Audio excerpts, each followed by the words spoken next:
Chapter 9, Dealing with a Triple Threat. Tracy, Blaze, AJ, Gabby, Richard, and all the toys were looking for the old tracks together, unaware of the TurboTrack triplets' evil plan. They were just about to find their way when Lou gasped.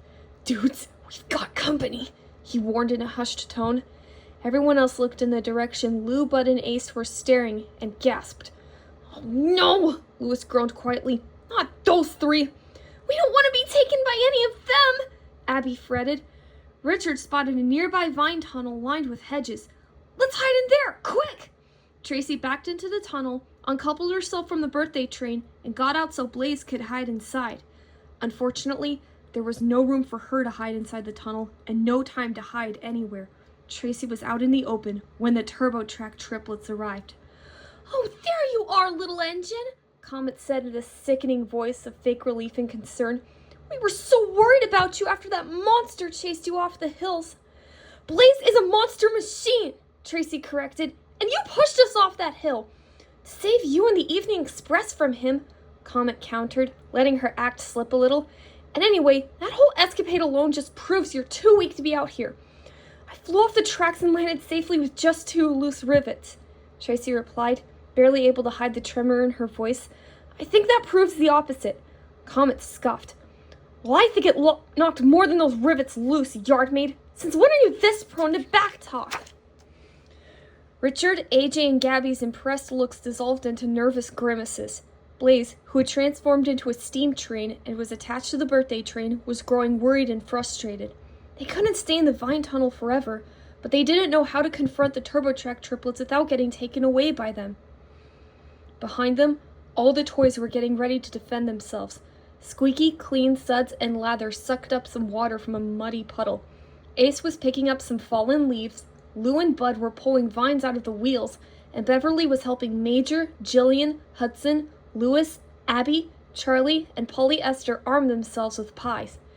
AJ and Gabby looked between the toys and Blaze, getting an idea. "Shelbert said you were going to pass the birthday train and the real worlders off to a big engine," Neona recalled, glaring down threateningly.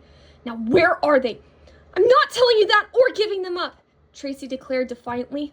"No one else believed in the old tracks, and even if you do, my friends don't want to go anywhere with you." "Your friends?"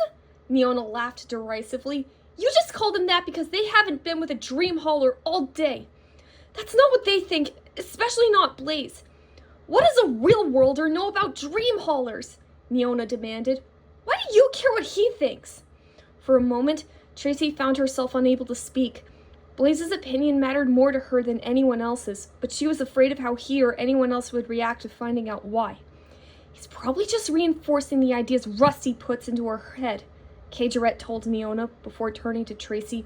"Wrong ideas. You will never be a dream hauler, because you're a scrawny little shunter, and that's all you'll ever be."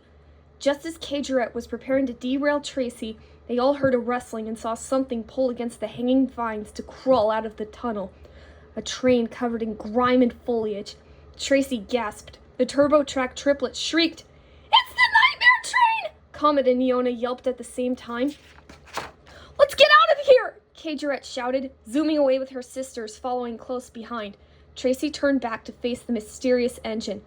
Right as he jumped off the tracks, turned into a monster machine, and shook off the leaves, vines, mud, and pie cream like a wet dog. Tracy burst out laughing and heard the others laughing inside the tunnel as she backed up and recoupled herself to the birthday train. Caboose was the only one not laughing. "What's so funny, guys?" "Our plan worked," AJ told him. "We scared off the triplets." Hudson huffed as the friends started on their way again.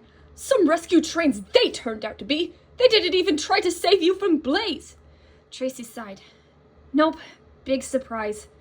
"Hey," Blaze said gently, "if the Nightmare Train did show up, we could take him, and so could you. You were really brave to face those 3. "You're brave too," Tracy replied with a warm smile. "Not to mention you make a good Nightmare Train yourself." Blaze and Tracy chuckled, causing Richard to roll his eyes. But then he started thinking about something. Tracy was brave just now, much braver than him. She had stood up against 3 so-called rescue trains for him and the others, while he couldn't even keep his grandfather's watch safe from 2 boys. But maybe, just maybe, he could stand up to them and get it back once he got home. It couldn't be so hard now that he'd seen how it was done, right?